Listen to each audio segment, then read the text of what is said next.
kunungo tarata octobre kalo tile 4 san 2022 dangarwalew kɔni kɛra ko kura ye siraba min n'an b'a wele ko RN15 Bajangara ale ni Bankasi cɛ. I k'a dɔn k'a fɔ kari saba olu kun la Bankasi kun dalen bɛ Bamako de kan waati min na u selen Paru ale ni Sɔngɔbiya cɛ babilenba tiɲɛnen yɔrɔ min na cɛ marifatigi dɔw kɔni bɔra tu kɔnɔ ni ka mugu wuli k'a ɲɛsin nin bolimafɛn ninnu ma k'u wajibiya k'u lajɔ. U lajɔlen kɔfɛ u y'u wajibiya ka don n'u ye tu kɔnɔna na ni ka tununu ye. Bajangara gouverneur kɔni kɛlen ka kunnafoni sɔrɔ a ye fɛɛrɛ bɛɛ lajɛlen tigɛ walasa faamaw ka pankurun ka wuli ka sɛgɛsɛgɛli kɛ ni ka maa ninnu nɔ minɛ. Nka hali sisan an bɛ waati min na i n'a fɔ sisan kunnafoni jɔnjɔn o ma se ka sɔrɔ maa minɛnen ninnu kan.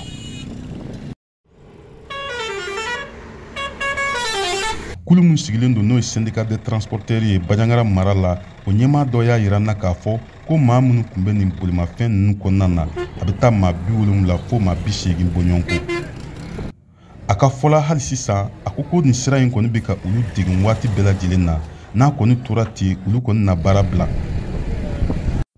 Kunnafoniw y'a yira k'a fɔ ko maa ma bɔnɛ ani na nin dangarwale in na nka maa 70 bɔɲɔgɔn kɔ olu kɔni joginna ka juguya. An bɛ waati min na i n'a fɔ sisan Mali finitigilakaw kɛn bɛ ka girin ka jɔ kɛ walasa u bɛ se ka maa ninnu nɔ minɛ cogo min na. Tijani Wederawogo, VOA Bambara tɔgɔ la, ka bɔ Koro.